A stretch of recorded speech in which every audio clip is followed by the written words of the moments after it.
Academy Sports and Outdoors makes it easy to get what you need and have fun out there. Get free shipping at academy.com or get free curbside or in-store pickup at your Academy store.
Hands on it. I mean, he's 6'6", 250.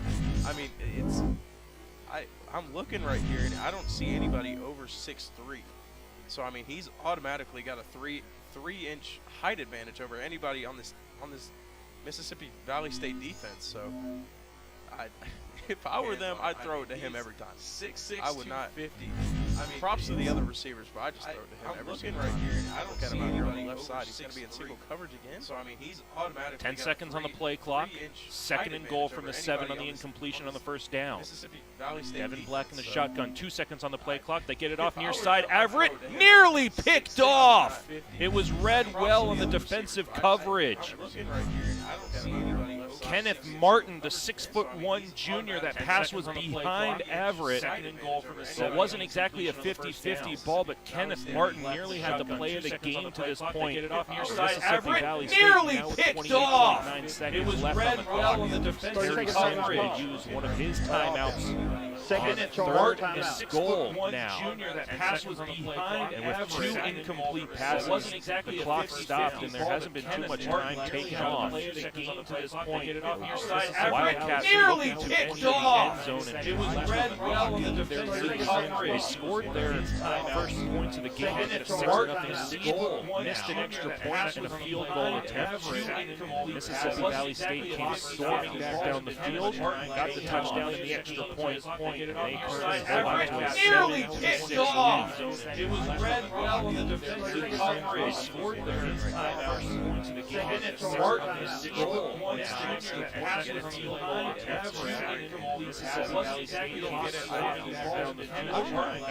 It's homecoming. We've got a lot of momentum on our side. Nearly picked off. It was read well on the defensive coverage. 3rd and goal from the 7. Potential 4-down territory. Devin Black sends one man in motion. He'll hang on to it from the pocket. Over the middle, Kamari Everett, touchdown Wildcats. Wide open in the center of the back of the end zone. It is 12-7 with the extra point on the way. He was lined up right there. I mean, he had nobody covering him receiver-wise, and he was lined up right there at the left tight end spot. From the pocket. Over the middle, Kamari Everett, touchdown Wildcats. Wide open in the center of the back of the end zone. It is 12-7 outside of the right hash mark on the way. And now Terry Sims is going to use his timeout. Receiver-wise, final 30-second timeout called by the offense. Pocket over the middle, Kamari Everett, touchdown Wildcats. Wide open in the center. You almost wonder if Terry Sims is going to look to go outside of the right for the 2-point conversion here to make it a full 7-point lead. Use his timeout. Final 30-second timeout called by the offense. Over the middle, Kamari Everett, got halftime to go to the locker room and figure things out. Talk to your team, talk to your defense, say, hey, you're doing a great job. Keep them on the ground because you're stopping the run really, and you're playing great coverage. I mean, you just need to keep doing what you're doing on defense and on offense. You really need to keep it in number one's hands at all times because obviously he has the most receiving yards so far on the team. He's had 2 50-plus yard catches and on the ground. I mean, he's just stopping man among boys, really. Great coverage. I mean, you just need and Bethune-Cookman is going to go for the 2-point conversion. They currently have the 12-7 lead. This will make it a full 14-7 lead. He has the most receiving yards so far on the team. Devin Black in the shotgun. He'll roll out of the pocket to the right side. He doesn't have an option. He's got an opportunity to run, and he'll get there. He didn't see a passing option. He used the legs, got inside the far pylon, and it's a 14-7 lead for the Wildcats with 25 seconds left in the half. This backup Devin Black in the shotgun. He'll roll out of the pocket to the right side. He doesn't have an option. He's got an opportunity to run, and he'll get there. He didn't see a passing option. He used the legs, got inside the far pylon, and it's a 14-7 lead for the Wildcats with 25 seconds left in the half. That's a touchdown, baby. And Devin Black has been successful with the arm, so the Mississippi Valley State defenders had to be cautious in the pass. And because of that, that allowed the room on the rollout to the right side for him to get into the end zone. Beautifully drawn up play, even though it didn't work out necessarily exactly how they wanted it to. It gave Devin Black the opportunity, ran it in for the 2-point conversion, and it's a 14-7 lead for Bethune-Cookman in the dying seconds. On the rollout ball out to the right side for him to get Now into we the end lead zone. to our defense. Beautifully to drawn up play, Wildcats defense even though it here, didn't I work out apologize. necessarily And exactly how they really wanted it to. It gave hold Devin that, Black the hold that opportunity momentum and to keep them motivated going into halftime. and it's a 14-7 lead for Bethune-Cookman. Short kick will land at the 20-yard line and go out of bounds. Now we lead to our defense. It will be Mississippi Valley State ball, and I believe around 30 or 35-yard line with that kickoff going out of bounds. The receiving team has elected to take the ball at the 35-yard line. 25.4 seconds left on the clock. We'll see how aggressive Mississippi Valley State wants to get with this. Mississippi Valley State ball. Zach, what would you expect to see from the Delta Devils here? Would you expect a couple of long bombs and potentially give Bethune-Cookman an opportunity to ball back, or are we looking for a couple of runs just to run out the clock? I don't know. I mean, it is a one-score game. I'd go for maybe. You really only have time for, if you're going to go for it, I'd say you only have time for would you expect a couple of 2 plays max. So, I mean, all they've thrown is really key screens for their completion, so I won't see a long for a couple of runs just to run out the clock.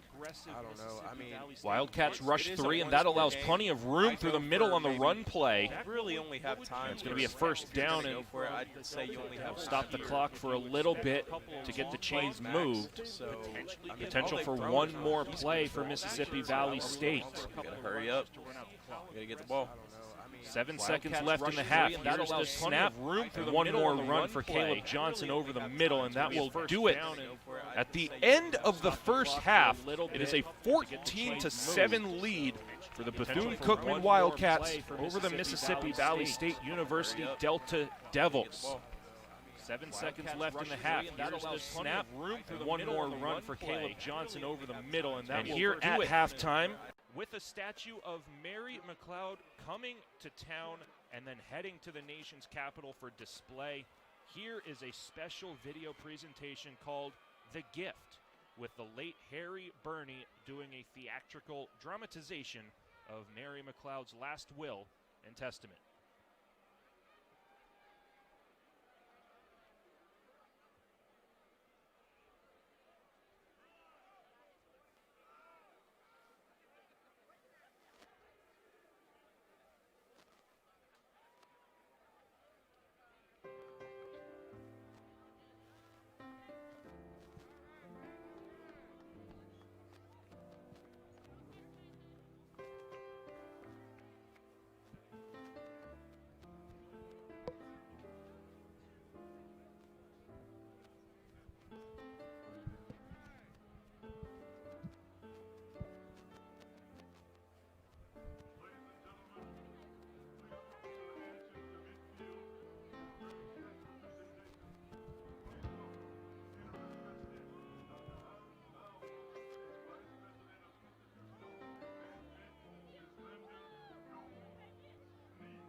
I'm Mr. Brown, the attorney engaged in March of 1953 by Dr. Mary McLeod Bethune to file her last will and testament. This was the most unusual will I had read in my life. It was replete with wonderful items that she left for us to share, none of which were tangible, all of which were invaluable. And as I read this powerful document, I can see her as she was then, sitting here in this very chair, but her words. Her true gift to the world offers an inheritance of freedom, integrity, power, and victory, and breathes life into generations now and yet to come. Here then is her legacy. I leave you love. Love builds. It is positive and helpful. It is more beneficial than hate. I leave you hope. Our growth will be great in the years to come. Yesterday, our ancestors endured the degradation of slavery, yet they retained their dignity. Today, we direct our economic and political strength toward winning a more abundant and secure life. But tomorrow, a new people, unhindered by race taboos and shackles, will benefit from more than 330 years of ceaseless striving and struggle. Theirs will be a better world. This I believe with all my heart, she said. I leave you the challenge of developing confidence in one another. As long as we are hemmed into racial blocks by prejudice and pressure, it will be necessary for them to bend together for economic betterment. I leave you a thirst for education. Knowledge is the prime need of the hour. I leave you a respect for the uses of power. We live in a world which respects power above all things. Power, intelligently directed, can lead to more freedom. I leave you faith. Faith is the first factor in a life devoted to service. Without faith, nothing is possible. With it, nothing is impossible. Oh, faith in God is the greatest power. But great too is the faith in oneself, she wrote. I want you to keep your hand in God's hand. I want you to keep your feet on the ground. I leave you racial dignity. I want my people to maintain their human dignity at all costs, she said. I leave you a desire to live harmoniously with your fellow man. I leave you finally a responsibility to our young people. The world around us really belongs to youth, for youth will take over its future management. If I had a legacy to leave my people, it is my philosophy of living and serving. As I face tomorrow, I am content, for I think that I have spent my life well. I pray now that my philosophy may be helpful to those who share my vision of a world of peace, progress, brotherhood, and love. God bless you. God inspire you. God dedicate every single one of you anew today to go out and shine. My God, I pray that 50 to 100 years from now, that this document, this legacy will take roots in the hearts and minds of young people like it has for me. I've been the dreamer, but oh, how wonderfully you have interpreted my dream. You are interpreters. And now, as I stand on the sidelines, as I watch the great throng go by, I want to ask you to take the torch that was placed in our hands possibly 20 years ago, and carry that torch higher and higher and higher until the spirit of brotherhood shall have enveloped the world, and mankind everywhere will understand. What a priceless gift she left for us. I'm Mr. Brown, Dr. Bethune's attorney. I love you.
Hello, Wildcat family. My name is Donovan Wells, Director of Bands, and I would like to take this opportunity to recognize 3 members on the Marching Wildcat band staff who has served the college and the band program in a total of 110 years. Today I would like to present the Director's Lifetime Achievement Award to 3 individuals that without them, the band that you enjoy now, we would not have. First, Miss Villa Jean Freeman. She's an alumnus of Bethune-Cookman University. She's been my administrative assistant for the 25 years that I've been Director of Bands. And I would like to celebrate her on today for 35 years of service at Bethune-Cookman University. Miss Freeman, you're the best. Next, we have Mr. Pedro Ore. Mr. Ore is a graduate of Mississippi Valley State University. He has been with the Marching Wildcats in Bethune-Cookman University for 35 years. He has dedicated his life to percussion, and he's an outstanding percussion instructor.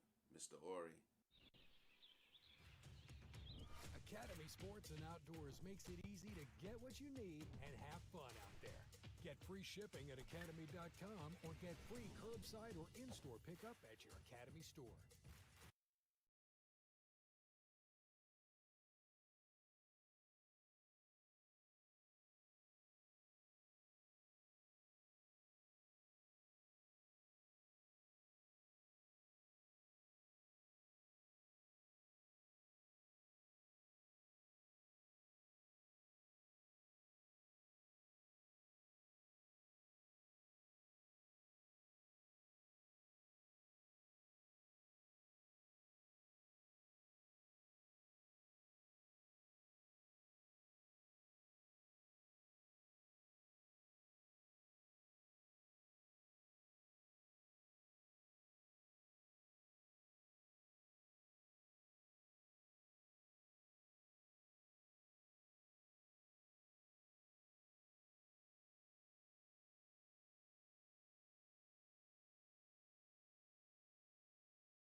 And we want to welcome everybody back to Municipal Stadium in Daytona Beach, Florida. SWAC College Football live streaming on YouTube, Cat Eye Network, and the Wildcast. It's the Delta Devils of Mississippi Valley State visiting the Wildcats of Bethune-Cookman University for homecoming.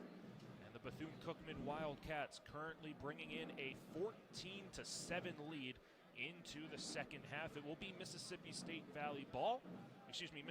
Valley State ball at the start of this second half. The game time would be kept on the field. There's an issue with the clock, therefore we would keep the game time on the field. A hot start for the Wildcats, and then Mississippi Valley took over for a majority of the middle part of the first half, and then the Wildcats found their groove and found the hands of Kamari Everett. Yeah, they really got it going right there at the end of the half, and we're going to see it. We're going to see a lot more of Kamari Everett here in the second half. As we mentioned, it is Delta Devil ball. They'll corral the kickoff and run it all the way out to the 20-yard line. It'll be first down and 10 for the Delta Devils, wearing their road silver-gray uniforms, green helmets and accents across the body. Bethune-Cookman in their home burgundy uniforms with the golden accents and chrome bright helmets. The Delta Devils will be attacking towards the east end zone, towards the new scoreboard for this third quarter. Coming out on the field, grad student quarterback Jelani Eason out for the Delta Devils, trying to get back in this game. They trail 7-14 after giving up a late touchdown to the Wildcats and a 2-point conversion to make it a 7-point lead. Eason will hang on to the snap, fakes the handoff, gains 2 yards and flushed back behind the line of scrimmage. It'll be 2nd and 8. If I'm this Bethune-Cookman defense, I'm really feeling great coming out of the halftime. I mean, you take the lead going into the half, and then you're just you really ended on a high note, and you're going to come out the second half and really just play with your hair on fire for the most part. And this is a Delta Devil team that handled the ball for 14 minutes and 28 seconds as Eason gets the handoff to Caleb Johnson for another short gain, 3rd down and about 6 coming up for the Delta Devils. 14 minutes and 28 seconds of possession time for the Delta Devils, only 7 minutes and 8 seconds for the Wildcats, but they're taking advantage of the opportunities given to them.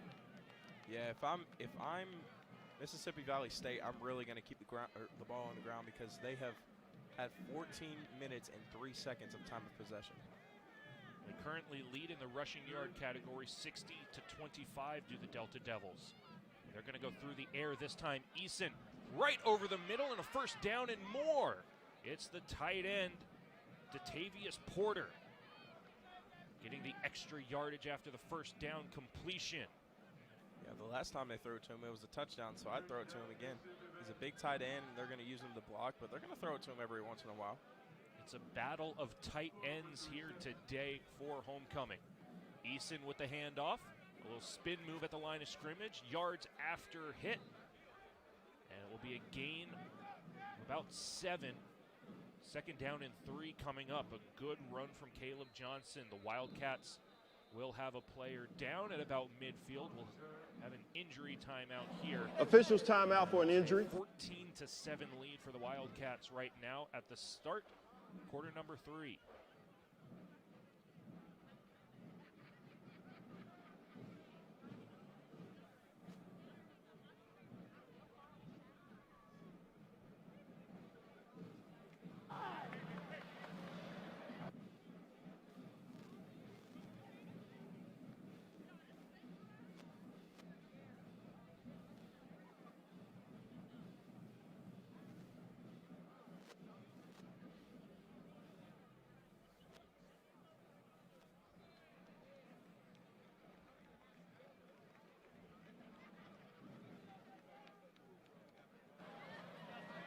When play resumes, there's 13:01 on the game clock, and the clock will be running.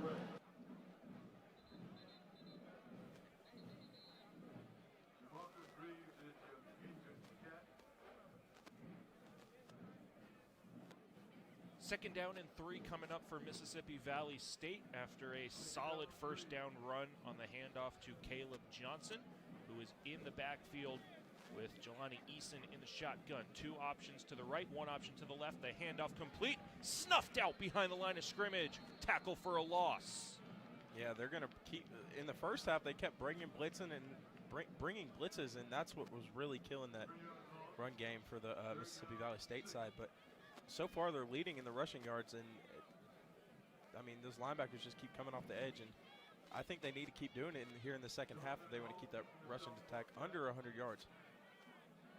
Third down and 5, near midfield for the Delta Devils. 2 options to the left, 1 option to the right for Jelani Eason. On the shotgun, he'll handle the snap, drops back in the pocket, looks right, completed over the middle. First down, Delta Devils, and more. Ja'Cory Rankin spun away from the tackle at the first down marker and gained an extra 10 yards. That is one of the first times they've thrown it over the middle in this game. Really, their only passes have really been key screens and bubble screens and everything really close to the line of scrimmage. Now Eason, again, this one dropped off the hands of the tight end, Datavius Porter. It'll be second down and 10 as the sun starts to set behind the west end zone here at Daytona Stadium. Again, the thought earlier this week was it was going to be a rainy Saturday evening, but the clouds have cleared away, and it is nothing but clear blue skies here and beautiful temperatures as the sun starts to set here in Central Florida. I mean, it is just a beautiful Saturday afternoon. 14 to 7 is the lead, and we're going to have lots of miscommunication and a false start against Mississippi Valley State. We do have some early movement, number 62 of the offense. 5-yard penalty. Remains second down. Will be kept on the field by the officials. The play clock is up and running, so we'll keep an eye on that. We will let you know we are towards the start of quarter number 3. 14 to 7 is the lead for the Wildcats here on homecoming Saturday. Second down and 15 for Mississippi Valley State. They've had the ball the entirety at the start of this third quarter, and this pass goes down the left sideline out of bounds. It'll be third down and long. Yeah, it looks like they're going to start throwing it down the middle and further down the field. Really, their passes have been key screens and bubble screens, like I said before. So I think if they really start throwing it over the middle and throwing the deep ball, I think that's really going to get them going here on offense. Third down and 12. Again, 2 options to the left, 1 option to the right of Jelani Eason in the shotgun position. Jarius Clayton. 30-second timeout called by the defense. They're going to have timeout. That's the first 30-second timeout of the second half. First timeout of the half. 11 minutes on the game clock. Stats for everybody through the first half. 121 receiving yards for Bethune-Cookman to Mississippi Valley State's 93. Zach, we talked about it at the top of the broadcast that the running game was going to be the efficient part of the Delta Devils offense, and they lead that category 60 to 25. But it is the quarterback for Bethune-Cookman, Devin Black, making a name for himself here today. Yeah, I mean, he's really been putting it on number 1, Kamari Everett. I mean, 6'6", 260. I mean, he's just a man among boys, like I said before earlier in the broadcast. And over there at the end of the half, you saw him in the end zone. It was either they played it safe and they got the field goal, or they took a chance and they went for it. And with 30 seconds left, they got the score and they took the lead going into halftime. It was really a big momentum booster. Third down and 12 for Mississippi Valley State in offensive territory at about the 45-yard line. Eason flushed all the way back to his own 35, well out of the pocket. Fights for extra yardage. He's got an opportunity for a first down and more. He ran a mile to get that first down, and he got it by 2 yards. I mean, my goodness, he reversed sides twice. He was going towards the home sideline, then he went towards the away sideline, and then he just went north and south. And he ended up getting the first down. It was about a 30-yard run, but for probably a 12-yard gain.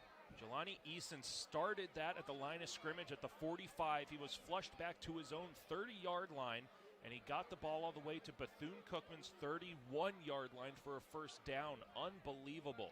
And he'll take the shotgun snap, looks left, looks right, and he's sacked in the backfield. Second down and 15 coming up for the Delta Devils.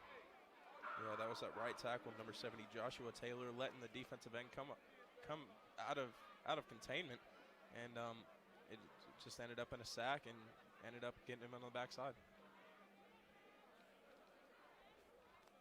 And bringing number 35 out, big tight end.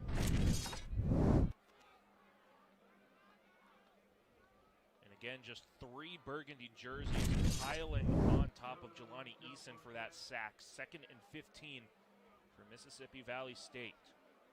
Caleb Johnson in the backfield with Jelani Eason taking the snap. This one pass is caught behind the line of scrimmage, and another tackle for a loss by the Wildcat defense.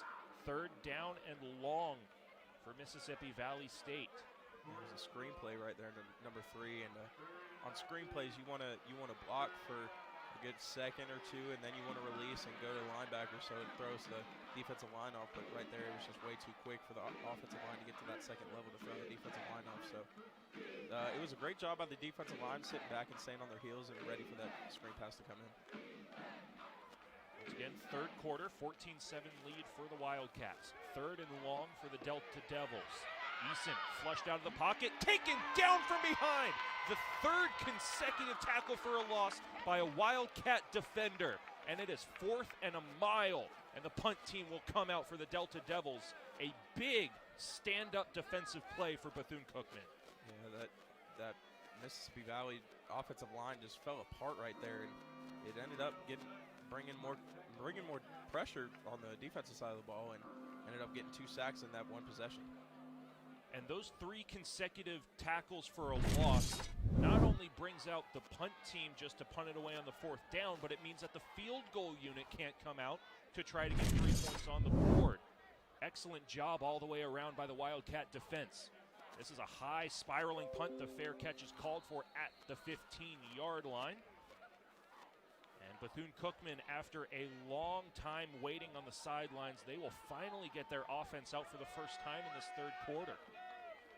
A 14-7 lead here. 8 minutes in the game. For the Wildcats. Minutes. Looking for their first win of the season. Yeah, Nick, right here, you really want to focus on number 3. 8 minutes in the 3rd quarter. Number 1, 8 minutes in the 3rd quarter. Absolute unit coming into the halftime, and we'll see a lot of him this second half. He's going to be out here on the left side, on the home sideline, in single coverage again.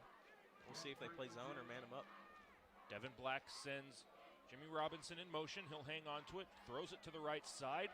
A couple of blocks, and here come the Wildcats to a first down. It'll be first down and 10 from the 25-yard line. Yeah, I think they're going to start. Officials timeout for an injury. Back a few plays later and just hit him when they're not expecting it. I think they should keep him in single coverage, and really, I think that's going to be their best bet, because his 2 big plays are when he's been manned up on a corner that he probably has 5-6 inches on. And with a Mississippi Valley State Delta Devil down, we'll step aside real quick with a 14-7 lead for the Bethune-Cookman Wildcats.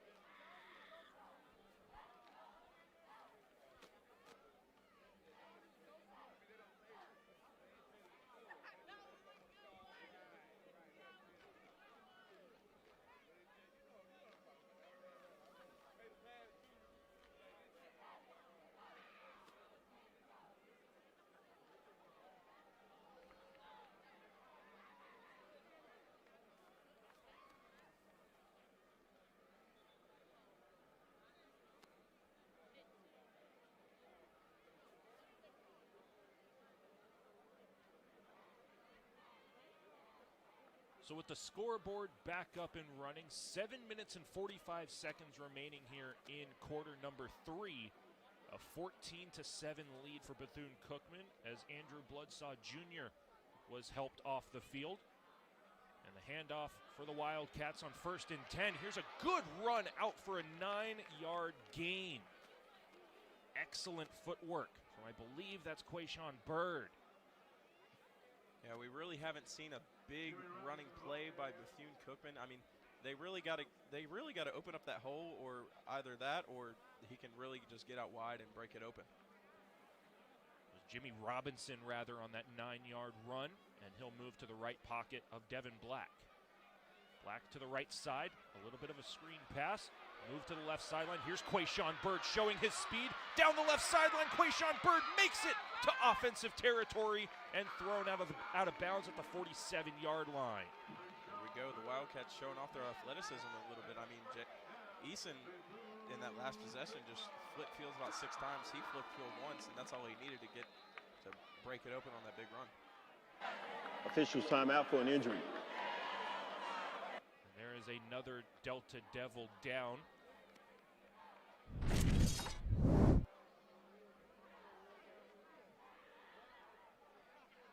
Once again, with 6:41 left here in the third quarter, a 14-7 lead. Zach, we're already halfway through this third quarter. This is Bethune-Cookman's first offensive presence in this quarter, with how much time the Delta Devils took off the clock, and now allowing Bethune-Cookman an opportunity to kill some more time. Yeah, they've really been in the air a lot for this game, and we kind of said it at the top of the broadcast. Mississippi Valley State was going to run the ball a lot with Caleb Johnson, and I mean, you can see, number one, he's just been going downfield, and they've been throwing it up to him. And I mean, they've really been in the air a lot on the offensive side of the ball, and that's really why they haven't really had a lot of possession, because they haven't really caught a lot of passes. But I mean, the passes they have caught have really been the bigger plays. So I think they need to stay in the air, and Mississippi Valley probably needs to stay on the ground and keep that ball as much as they can if they want to get the lead before going into the fourth quarter. Dion Reed will make his way off the field for Mississippi Valley State. The linebacker helped off after the injury timeout. First down and 10 in offensive territory for the Wildcats from the 47-yard line of the Delta Devils. Black sends Robinson to the left side. Stepping back in the pocket, sends one to the near side for Kamari Everett. Tipped up in the air. Good defensive effort from Kenneth Martin, as that one was underthrown by Devin Black. 2nd down and 10. First time they throw it to Kamari Everett, and it's on the 3 receiver side, but there was single coverage up top. I think he could have had a chance right there if he would have let him break free, but you really got to start throwing it over the middle, especially to number 1. And yeah, just keep throwing it over the middle, keep throwing the deep ball, just keep throwing it in general, really. 2nd down and 10. 9 seconds left on the play clock. 3 receivers to the right. Kamari Everett, the lone receiver, to the left. Black from the shotgun with Robinson to his left. The handoff to Robinson. He'll move to the right sideline. A stiff arm gets him some extra room, and he'll pick up 3 yards on the play. Lost his footing a little bit right there. I think if he would have kept his footing, that probably would have been a first down, and maybe even more, because, I mean, he had the outside there, and there was nobody there for about 5 yards to catch him. So that was a Marshawn Lynch-esque stiff arm there to send the defender down to the turf with authority. I mean, would you dare say Derrick Henry stiff arm? Potentially. That was emphatic for Jimmy Robinson. 3rd down and 7.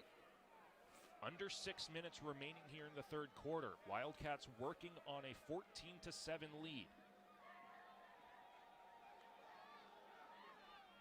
Delta Devils come with a full rush. Devin Black deals with it well. Out to the near side. Overthrows the intended receiver of Darrell Powell. And it will bring up 4th down. And there we see a good look at the Pride, the BCU marching band, with a spectacular halftime performance just a few moments ago. As they start to see themselves on the brand new video board, we see them acknowledging. What a beautiful video board that is, by the way. I mean, it's brand new, literally just came in a couple days ago. Had some technical difficulties with it, but I mean, it's still, even if it's not working, it still looks amazing. And the Wildcats are going to send this one away with the punt team. Just at about their own 45-yard line. This is a high spiraling punt. This is a beautiful punt, but it just bounces into the end zone. A bad bounce. Yeah, like you said earlier, even with those spiraling punts going the wrong way, it's hard to get it into the territory. Really only when this one's backed up inside of your field, it's going to be hard to get it back. They're probably going to end up almost every time inside the 50.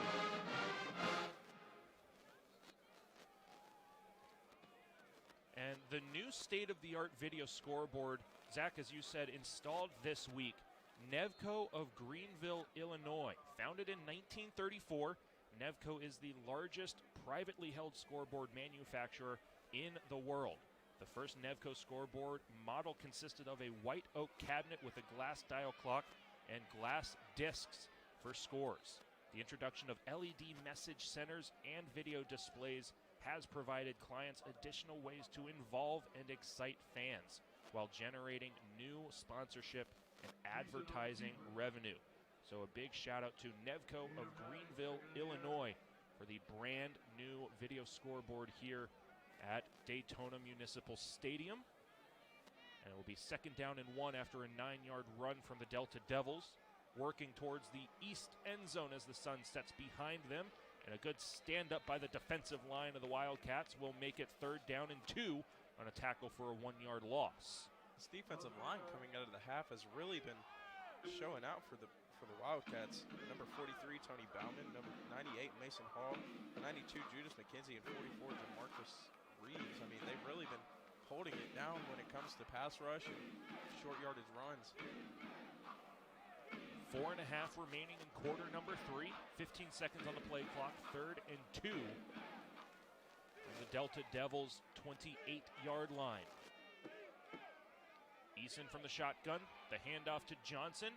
He'll dive 1 yard past the 1st down marker. 1st down and 10 from the 31-yard line for the Delta Devils. Yeah, I mean, like,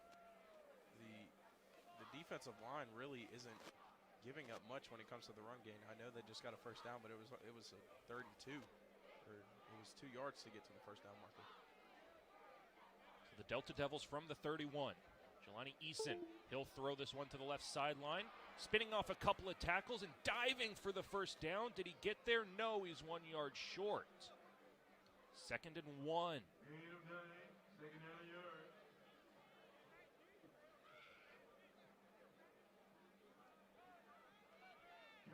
A little bit of tempo here. Quarterback trying to hurry him up. Eason with options to the right and left of him. He'll go for the handoff. Johnson, he's going to cut right through the center logo and be taken down right at the 50-yard line. One of the biggest runs by the running back group this game for Mississippi Valley, and I think if they need to keep it on the ground here because they haven't really shown much on the passing side. So right at midfield, Eason again, the handoff to Johnson. We mentioned him at the top of the broadcast, going to have a big game, and he's finally showing out here in the 2nd half. That's 2 straight 1st down runs for the running back. Clock runs with 2:45 left in quarter number 3. Delta Devils down by a single score, 7-14. Now Eason, if it works, don't mess with it, as Eason will hand it off again to Caleb Johnson. He'll be snuffed out after a 5-yard run. So far, I mean, Johnson only has 17 yards, but I mean, they've been giving it to, they've been spreading the love around a lot. This one is going to be held by Eason. Back behind the line of scrimmage. He'll dive to get back for no gain. The slide started right at the line of scrimmage, so that is where they will spot him down. It'll be 3rd down and 6. 1:50 remaining in quarter number 3. A fast-moving 3rd quarter because of the run game and the time of possession held by the Delta Devils. Caleb Johnson comes out. He'll be replaced by Dadarian Williams in the backfield. Jelani Eason In the shotgun, he'll hang on to it, drops back in the pocket, looks left, the pass is completed right at the first down marker. It is called a completed catch. We'll see where they spot him. It'll be 1 yard shy of the first down marker, so 4th and 1. And down by 7, this will be 4 down territory. 4th and 1, Mississippi Valley State's going to go for it. Wildcats sideline getting a little bit excited, trying to get the fans excited here. The handoff to Darian Williams gets there with ease, and he'll pick up an extra 3 yards. 1st and 10 from the 26-yard line. Final minute of quarter number 3. A couple of more substitutions for the Mississippi Valley State Delta Devils on the O-line. Now the Wildcats bring in a couple players from the sideline. The official letting everybody get under control. With 13 seconds left on the play clock, here we go. The snap to Eason, the handoff to Williams. He'll go right through the blocks and pick up about 5 yards. He fought for the extra 3 on that play. Absolutely. He tried to bounce it outside a little bit, and he was like, you know what? No, I'm gonna be a big boy, and I'm gonna put it up in the middle. He got about 4 or 5 yards on that play. Officials timeout for an injury. And we'll stop the clock with one of the Mississippi Valley State players down. He'll get back up and get back in the play. But the injury timeout had already been called, so this will be essentially a free timeout for both of these teams. A lot of injuries on the Mississippi Valley side. The Southwestern Stop the clock. Stop produced the some of the momentum on most both sides. iconic names in sports. Alabama A&M, I don't know if Alabama that's the State, heat, all side. I know in Florida when it rains, it gets really humid and it gets really muggy. So it's either them it's hard to breathe or maybe cramping up. the Southern, Texas Southern, and the University of Arkansas trying to stay hydrated. united with Mark All of this with 19.2 seconds left in quarter number 3. No one has scored yet in this third quarter. The 14-7 lead for the Wildcats carries over from the first half. This is only the second offensive possession for Mississippi Valley State. They have controlled the ball this entire third quarter.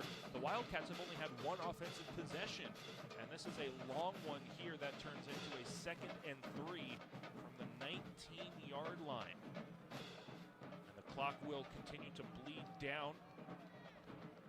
Eason with the handoff. Williams goes around the block. He's got room down the right sideline, forced out of bounds at the last second. And that will take us to the end of quarter number 3, and it looks like there may be a flag on the play.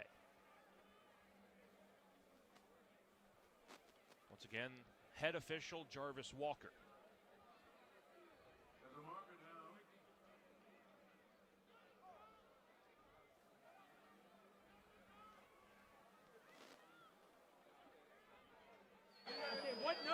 Holding, defense, number 95.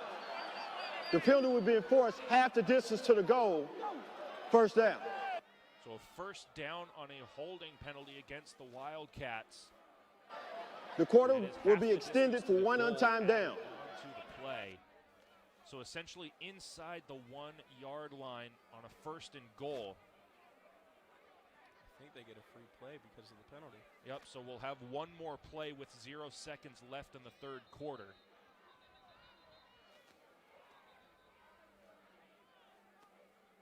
Now the officials are actually going to have a discussion as to whether or not we'll have that free play now or if we'll start it at the 4th quarter.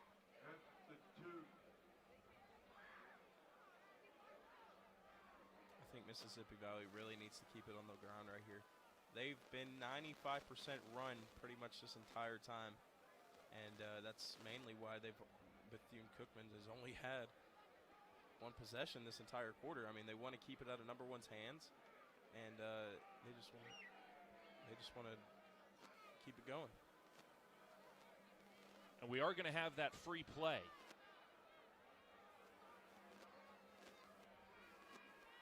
So with 0 seconds left in the third quarter, 1st and goal from the 1-yard line. And the Wildcat defense stand up at the goal line. And the Delta Devils are short of the goal line. It'll be 2nd down and goal at the start of the 4th quarter. That's the end of the third quarter. So a 14-7 lead for the Wildcats. They hang on, but on the second offensive drive of the Delta Devils here in the second half, they are threatening to get on the scoreboard inside the 1-yard line. 2 blades of turf short of the goal line. Will flip sides, head toward the west end zone into the sun setting.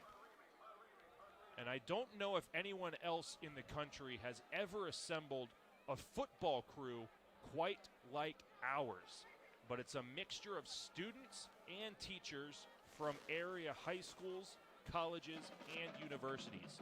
Seabreeze High School, Daytona State College, Bethune-Cookman University, and Full Sail University. And we get a look at all of our wonderful crew manning the game tonight on homecoming for the Bethune-Cookman Wildcats here at Daytona Stadium. Yeah, I'm a part of that crew for today, actually, and I'm from Full Sail. I'm in the Dan Patrick School of Sportscasting, and it's a really great program. It really teaches you how to really just be a sportscaster and how to learn the business and the industry. And I've been very blessed to be a part of what has been probably one of the biggest changes in my life so far, and that's trying to become a sportscaster.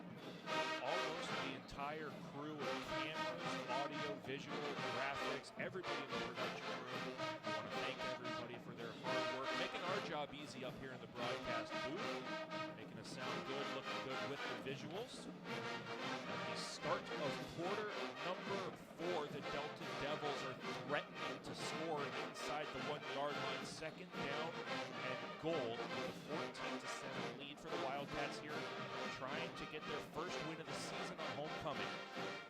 Really going to bring the house right here. Caleb Johnson with ease into the end zone. It's going to be a touchdown for the Delta Devils. So it's a 14-13 lead for the Wildcats with the extra point on the way on the foot of Orlando Fernandez. Looks like we got a game here on homecoming night. 14-13. Going to see if we can tie it up here. Now, as we look back last week, it was a 1-point victory over North Carolina Central University for the Delta Devils, 17-16. So they're used to playing in these tight games in the past couple of weeks. Fernandez with a 20-yard PAT with the right foot. He'll send it right through the uprights. We've got a tie ball game, ladies and gentlemen, 14-all at the start of quarter number 4. But the one thing you've got to keep in mind is Bethune-Cookman only had 1 offensive drive in that third quarter. The Delta Devils had the ball for about 12 minutes of that 15-minute quarter. Yeah, they really kept it on the ground like we were talking about, and they just wanted to keep it out of Devin Black's hands and keep it really out of number 1's hands. That's been his favorite target pretty much this entire game, and that's really what brought him back into this game. I think that if you get the ball back right here and you're Bethune-Cookman, you really got to convert on those third downs and keep the ball moving.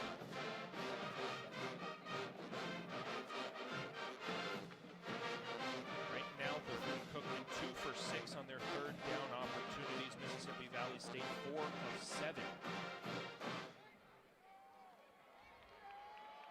Fernandez will kick this into the setting sun to the west end zone. We are tied 14-all at the start of quarter number 4.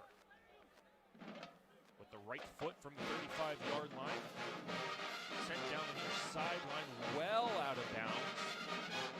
The Delta Devils more than content to give the Wildcats field position at the 35-yard line instead of waiting for a kick return. And we have a late flag on the Bethune-Cookman side. Free kick out of bounds. Kicking team. The 5-yard penalty will be enforced when the ball went out. Bethune-Cookman.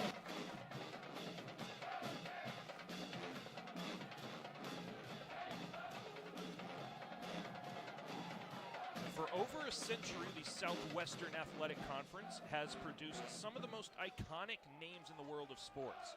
Our legacy of Hall of Fame athletes, civil rights icons, and world leaders, along with our tradition of excellence, makes us one of the most historic and accomplished athletic conferences in the nation.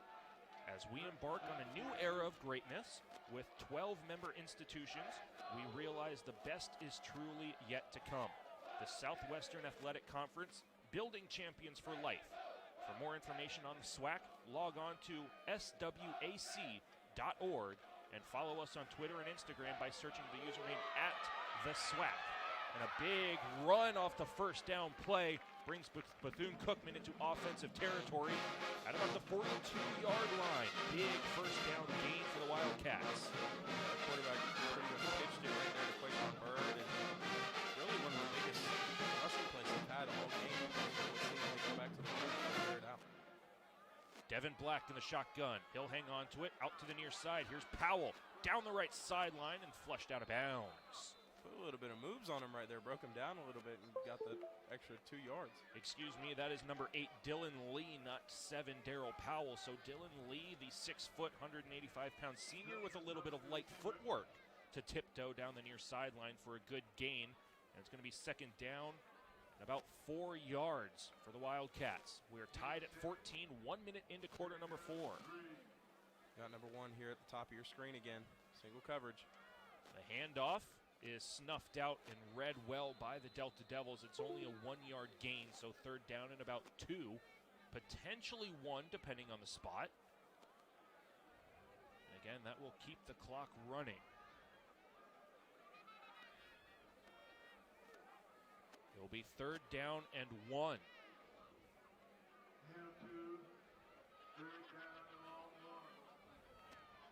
Quayshawn Bird in the backfield. Kamari Everett, the lone wideout on the near side.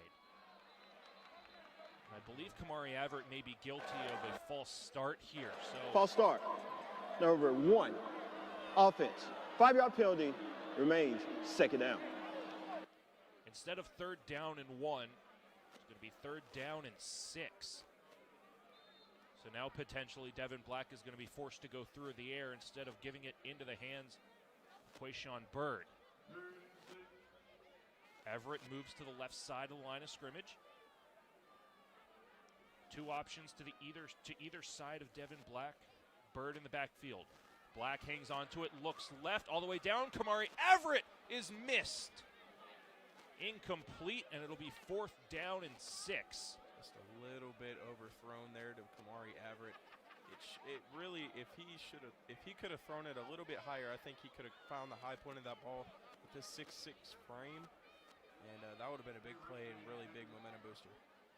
And the punt unit is going to come out on the field for Bethune-Cookman. So a short offensive presence at the start of this fourth quarter, and the Delta Devils, after tying the game at 14, they'll get possession back. Now we have a little bit of sun setting in the eyes of the Delta Devil, Jarius Clayton. This one sent through the air. The fair catch will be waved for and caught at about the 13-yard line. So potential for trouble, but it's handled well by Jarius Clayton. It'll be first down and 10 from the 14-yard line. Delta Devils tied it up at 14 all at the start of this fourth quarter. Vincent Dancy in this defense really needs to run the ball and run this clock out as much as they possibly can, just so they can keep the ball out of Devin Black's hands and just keep their offense on the field and keep that time of possession going. I'm so sorry. 13:04 left in this fourth quarter. Homecoming Saturday. We're tied at 14. First down and 10 from the 14-yard line. Deep in Delta Devil territory.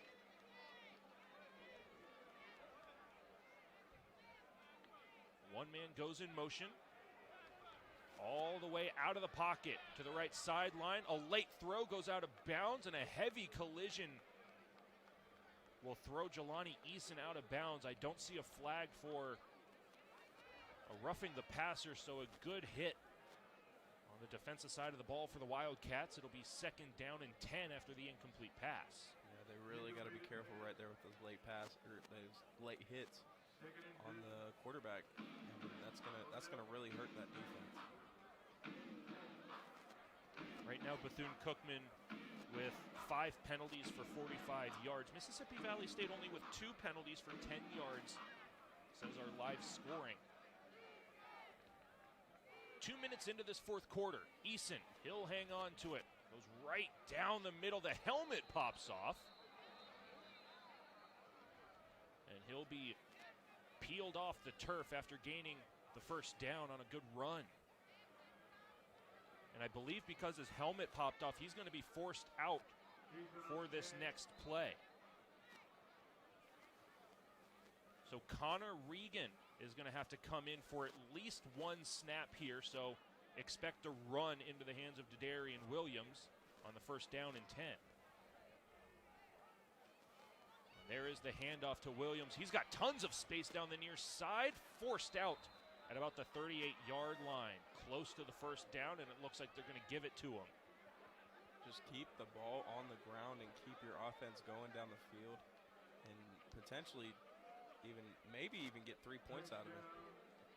And here comes Jelani Eason back into the play after getting his helmet knocked off on the previous run.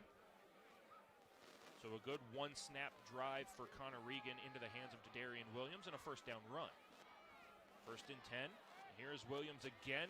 Hit right as he crossed the line of scrimmage. It'll be a 2-yard gain, 2nd and 8. Look at the big fella just coming in there and causing havoc up there at the nose guard position. Right there on that center.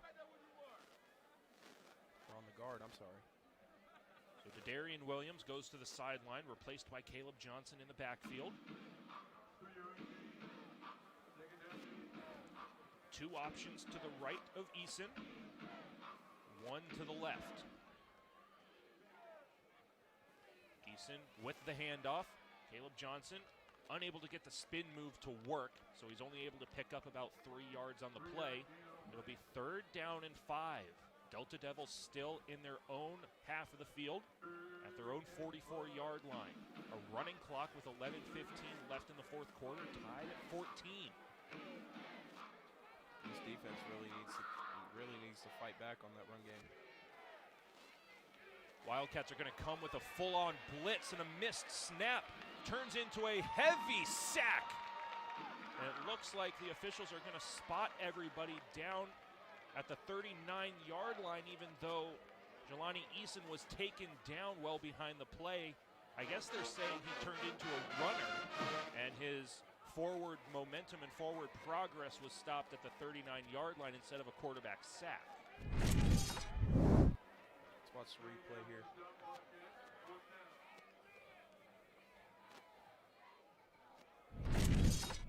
Forward progress definitely stopped after about 4 or 5 of the defensive linemen came and just absolutely trampled him.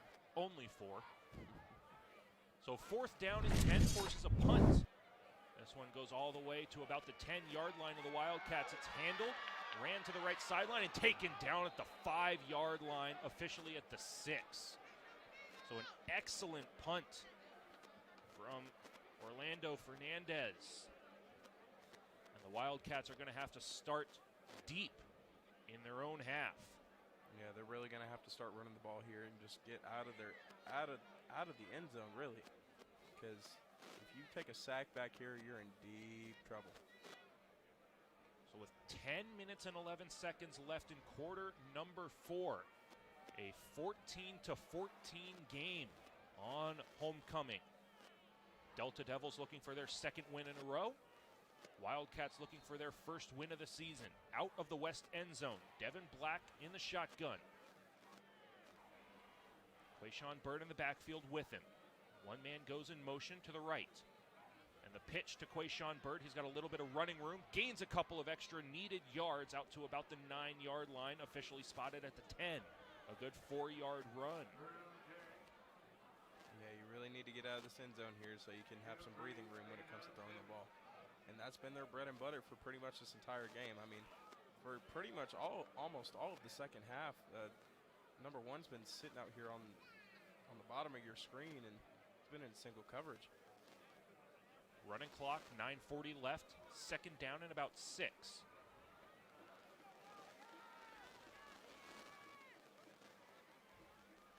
Again, one man goes in motion to the right. Devin Black looks to the left. This one will be picked off by Mississippi Valley State at the 14-yard line. Kamari Everett, the intended target, and that is a massive misfire from Devin Black. 9:23 left in quarter number 4, and it's a turnover. The interception. Rule on the field is an interception. Wildcat territory. By the defense. The defense is waiting Down it. for that one throw to Kamari Everett, and it came back to bite him. And after 2 big 50-yard plus bombs going to number 1, they finally pick it off from him. And now they're deep into Wildcat territory and looking to knock on the door to even extend their lead to 21 or possibly 17 here. And again, with the end zone that Kamari Everett was facing to turn around and try to catch that pass, facing the west, you got to wonder if the setting sun had any issues with Kamari Everett trying to see that pass, as it was a little bit behind him. Now here's the Delta Devils forcing the entry towards the goal line. Did he get there? The pylon has been knocked over, and they call it a touchdown. All it took was one play for Mississippi Valley State to get into the end zone after the interception. 20-14 with the extra point on the way, and it's their second lead of the day. I mean, this Mississippi Valley offensive line has just been putting in work, and this running back group, they've been all splitting carries, and they've been fresh when it comes to splitting carries, and especially on these long drives, and that it eventually led to them getting 2 touchdowns here in the second half. Well, here is Orlando Fernandez with the 20-yard PAT. A bad snap and a bad hold, and the Delta Devils are forced to just pounce on it and be downed all the way back at the 16-yard line. So there is no point after, so it's only a 6-point lead. So potential for a touchdown and a PAT to get the Wildcats in the lead with 9 minutes and 14 seconds left here in the fourth quarter.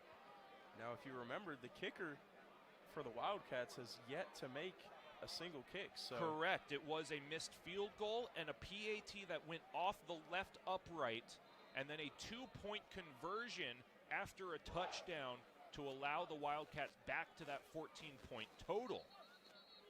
So that is where we stand right now, 20-14, as the sun starts to set out of the west end zone, just behind Father Lopez High School, back behind Municipal Stadium.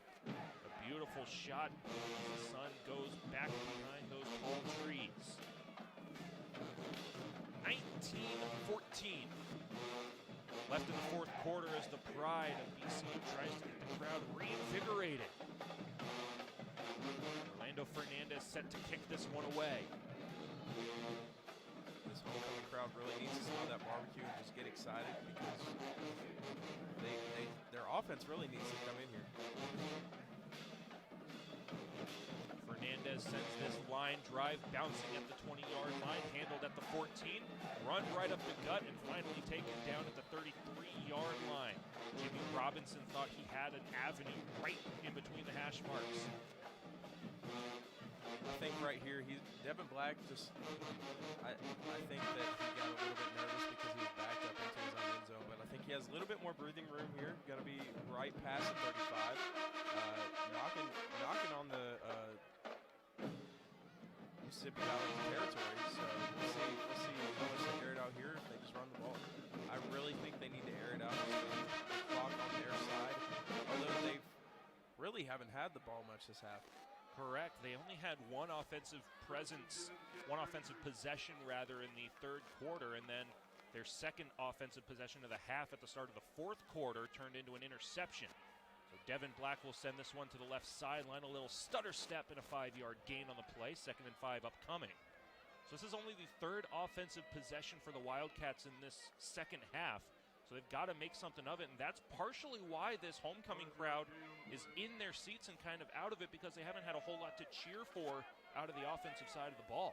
Yeah, they really haven't gotten much into a rhythm here, because Mississippi Valley has been running the ball. They've been running the clock out. So, that's how you keep the ball out of the other team's hands, if you just run the ball and keep moving down the field with a purpose. 3 options to the right, one option to the left of Devin Black. Quayshawn Bird goes out from behind his quarterback, gets the pass behind the line of scrimmage, fights for the first down, gets the extra yardage into offensive territory, taken down at the 44-yard line. I mean, that was a great block by number 1 Kamari Everett, and it was close to being a hole. But I think he might have got away with a little bit right there, and I mean, it was a great run by the running back. And here's some tempo from the Wildcats offensively. 2 options either side of Devin Black. In the shotgun, the handoff, and here comes Quayshawn Bird right through the middle, a first down run, and he wants more. Inside the 20, taken down at the 17-yard line. Quayshawn Bird back-to-back first downs. And that is the biggest offensive play so far this game for the Wildcats. That's really starting to get your offense in the rhythm. Now we see if they're going to keep it on the ground or not. I think they should. And now the crowd is back into it, and the Wildcats feel it. They're down by 6, so a touchdown and a PAT would give them a 1-point lead. 7.5 left in quarter number 4. Nick, they're smelling the barbecue. They're getting excited. I feel it. Black with the handoff, snuffed out right at the line of scrimmage. No yards gained on the run. As Jimmy Robinson in for Quayshawn Bird after a couple of stellar 2 plays. Clock runs to under 7 minutes remaining. 20-14 is the lead for Mississippi Valley State. 2nd and 10. Robinson in motion. He'll take the pitch from Black to the left side. He's got blockers. He's going to go down the left sideline. Can he stay on his feet? He does! Touchdown, Wildcats! What a beautiful play. I mean, that's how you do it when it comes to running plays. You really just have to read your offensive line, and if they're pulling around it, go out there and help you. Those are big dudes. Those are 300-plus pound dudes. I mean, they don't like running like that, so you gotta reward them with a touchdown after that one. Well, we were gonna take a second look at this. I guess they're saying that Jimmy Robinson stepped out of bounds at the 4-yard line, so we stay 14-20. The initial signal from the referee was a touchdown, but they bring it back to the 4-yard line for a 1st and goal. I think what you need to do is you need to put that wing back on the left side of the field where it's on that tight side, and then come back to this left side, or this right side, I'm sorry. Wildcats get the snap off in time. Robinson runs it inside the 2-yard line. He's down right there. 2nd down and goal. We'll take a second look at this run from Jimmy Robinson here. He had blockers down the left sideline, and he did step out of bounds just before he made it to the goal line. So a good call by the officials right there. Opposite side of our broadcast position, just a couple of blades of grass out of bounds. So 2nd and goal from the 3-yard line. 5.5 left in quarter 4. Wildcats down by 6 here on homecoming night. Devin Black over the middle into the hands of Kamari Everett, and he couldn't bring it in. 3rd down coming up. I mean, that couldn't have been more perfect. He had it in his hands. I think the DB tipped it a little bit, but I mean, it was right there, and there was nobody on him. I think they need to put him back at tight end again and score like they did the previous time. And he had nobody on him, Nick. So with 17 seconds left on the play clock, Devin Black looking over to his sidelines. We'll get the play call. Only 5 seconds left on the play clock. They got to get this snap underway or take the timeout. And they will take the timeout, it looks like. Too much time looking over at the sidelines, and the Wildcats forced to burn. Second charge, 30-second timeout. Called by the offense.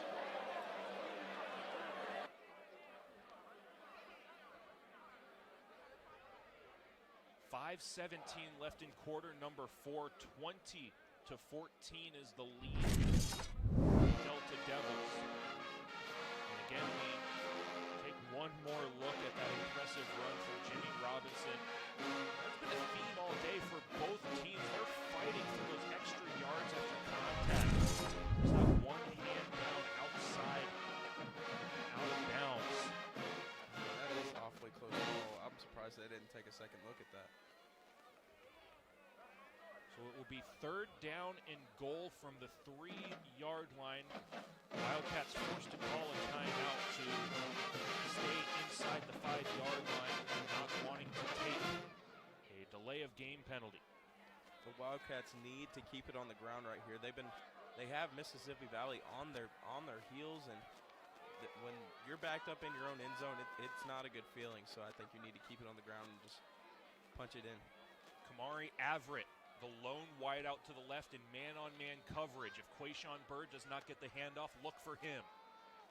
Devin Black, 3rd and goal from the 4-yard line. One man in motion. Black hangs onto it, rolls out to the right. Quayshawn Bird is open on the near side, and Devin Black misses him on the back shoulder pass. I think this is 4-down territory right here, Nick. You got to go for this. You got to, even if it's a turnover, they're backed up into their own end zone. The defense could potentially get a turnover, and you can have it right back, but you need to go for this right here. Terry Sims agrees with you.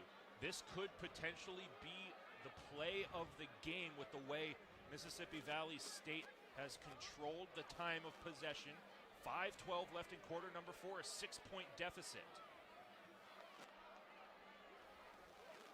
4th and goal from the 3-yard line. Quayshawn Bird in the backfield. Kamari Everett, the tight end, on the line of scrimmage. And we have a flag on the play, a delay of game. Play clock has run out. Before the penalty, timeout called by the offense. That is the last 30-second timeout of this half. Bethune-Cookman gets the timeout before the delay of game penalty, so it will be their 3rd and final timeout. Again, with 5 minutes and 12 seconds remaining here in this 4th quarter, 20-14 after a botched PAT on the most recent touchdown from Mississippi Valley State. That's been a theme with the kickers here today. One PAT was made. It's really, at the end of the day, it really comes down to for kickers. It's really a game within a game. It's really you got to really focus on steps and what you do. It's really going to come down to the kicker. If they can score. 4th down at the 3-yard line. 4th and goal. Keep in mind they have number 3 and number 1 in here, both 6'6" and 250 plus. So we'll have to see where they go here. Quayshawn Bird in the backfield. Devin Black in the shotgun. He'll take the snap, rolls out to the right. He's got a running lane to the end zone, a stutter step. He tries to cut right downfield, and he's stopped short at the 1-yard line. Mississippi Valley State takes over on downs at their own 1-yard line. I know the defense is excited, but you really got to focus right here on offense. You really got to get out of this end zone and run the ball and try and get some breathing room for your offense so you can run the ball and try and run this clock out to seal the win. 5:05 remaining in this 4th quarter. Still plenty of time, but the defense needs to make a stop, and they need to not allow Mississippi Valley State's offense to control the time of possession like they have been so far this game. Again, just a beautiful setting here in homecoming. Couldn't ask for a better day here on Saturday evening at Municipal Stadium. The sun setting just to the west of the stadium. And that is where the Delta Devils will try to run towards the west end zone out of their east end zone. Eason with a pass up the near side. Excellent defensive coverage. It'll be 2nd down and 10 from the 1-yard line. There is a flag on the Delta Devils. Number 9 of the defense was in the neutral zone at the time of the snap. 5-yard penalty, still 1st down. Defense is lucky that he didn't look to his right because he had that single receiver on the right side wide open at the bottom of your screen. And it is going to be a flag against Bethune-Cookman, so it's going to be 1st down and 5, a free 5 yards that the Wildcats cannot give up in that scenario. Eason with the handoff. The Wildcat defense snuff it out, no gain on the play, 2nd down and 5. Jelani Eason and Dadarian Williams teaming up for that handoff. A run for no gain. this is where the Delta Devils are going to be more than willing to utilize all the time on the play clock and just control the time of possession. 15 seconds left on the play clock, and the clock runs under 4.5 minutes. Now Jelani Eason in the shotgun. Catches the snap at the 1-yard line. He'll hang on to it. Walks the goal line. Cuts right through middle. And he's got nothing but green grass in front of him. But a good defensive recovery by the Wildcats. And Jelani Eason runs it all the way out to the 38-yard line. That is not what you want to happen when you're on the defensive side of the ball. When they break a big run like that, it kind of sucks the life out of you, and especially in a late game situation like this where you need to get a stop and they're just going to run the ball and pound it down. Put it right up the gut, really.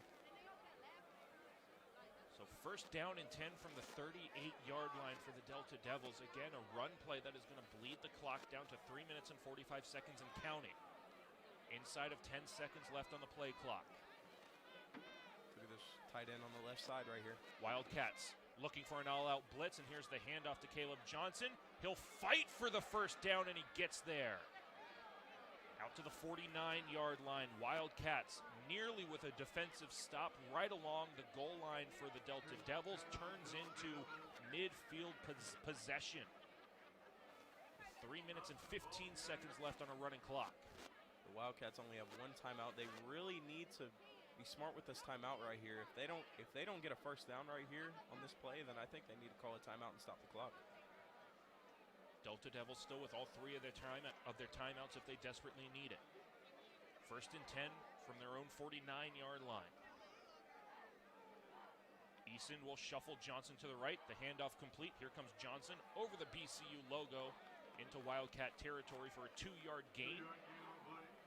At the Wildcat 49-yard line, 2nd and 8. Looks like he's going to save this timeout. Probably wait until he gets under 2 minutes. I don't think that's a smart idea, but I think that he needs to, the defense really needs to stop this run right here and get it to a 3rd down. Terry Sims trusting his defense, because if the Delta Devils get one more first down, that is going to really be close to ending this game. But if the Wildcats can get a stop before the Delta Devils get the next first down, we've got a game on our hands. Jelani Eason, the handoff to Caleb Johnson, snuffed out after a 3-yard gain. 3rd down and 5 coming up. One of the most important plays of the game. I believe Terry Sims hold on to that timeout. If you are the Bethune-Cookman crowd, you need to be on your feet and getting ready for probably one of the biggest defensive plays you're going to have this game. If you get a stop right here and they go for it, you need to be excited. Smell the barbecue, get excited, here we go.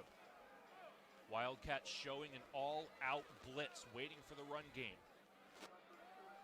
Eason looking at the play clock. He'll get it off with 2 seconds remaining. The handoff will not be completed. Eason will hang on to it. Blocked down by the Wildcats. It'll be 4th down and about 2. Really need to call your timeout here. It's got about a minute left. Terry Sims holds on to his timeout. The Wildcats will get the ball back potentially with only about half a minute remaining. But here's the big thing. If this play is going to continue, the Wildcats need to not jump off sides. Be prepared for the Delta Devils to take the delay of game penalty, back their punter up a little bit, give them more room to get it inside the 5-yard line. And instead, there's going to be no attempted play at all, so we'll leave the clock down to 33.8 seconds left. Delay of game. Offense. 5-yard penalty. Still 4th down. There's no timeout on the play. No timeout.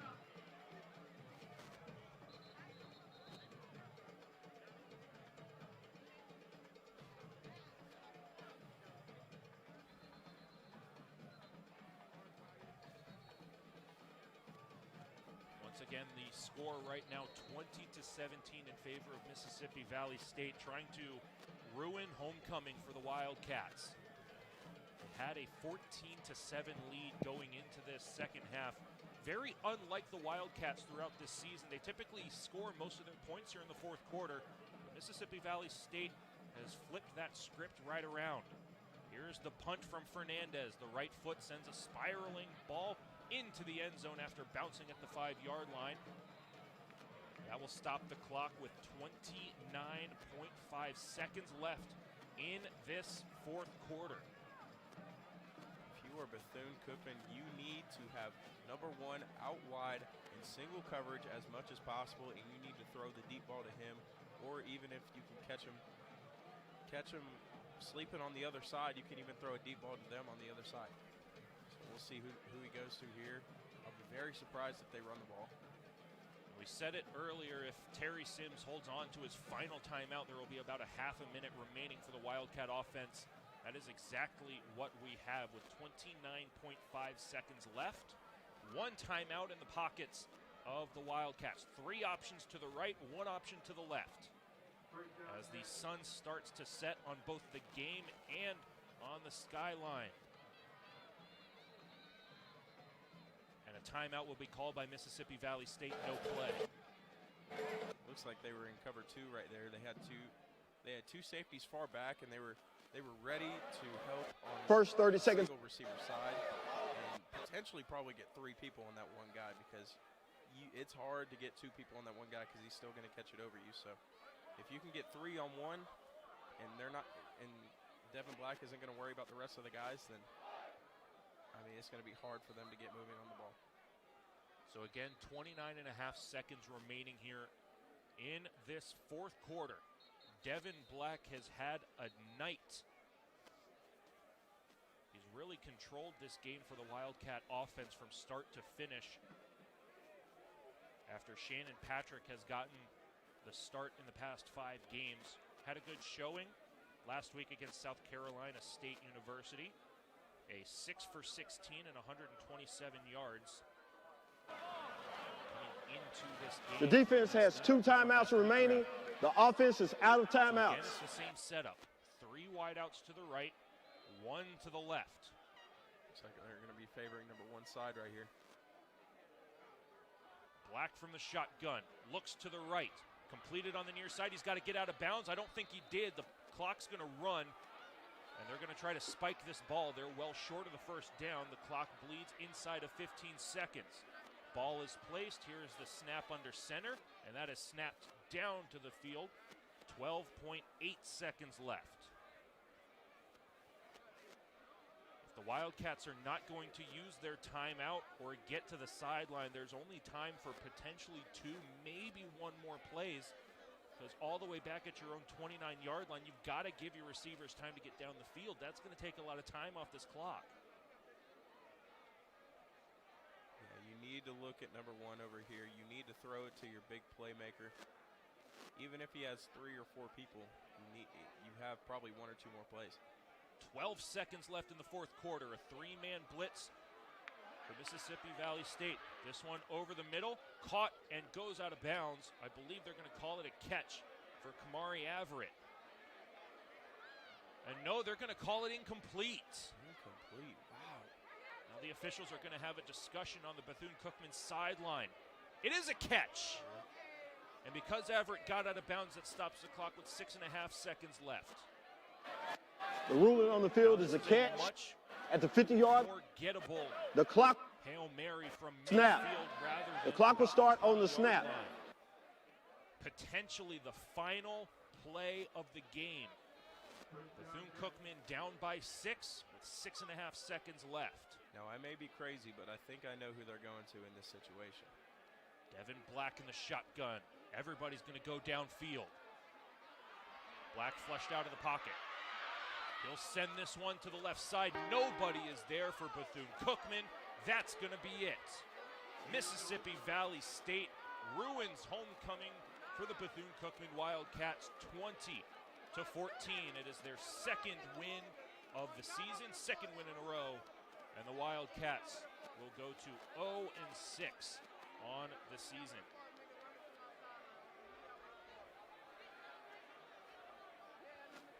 Once again, our final score, Mississippi Valley State 20, Bethune-Cookman 14. Next week, the Wildcats host Prairie View State right here at Municipal Stadium. So for Zach Mason and our entire production team, I'm Nick Gimbel saying good night from Daytona Beach, Florida.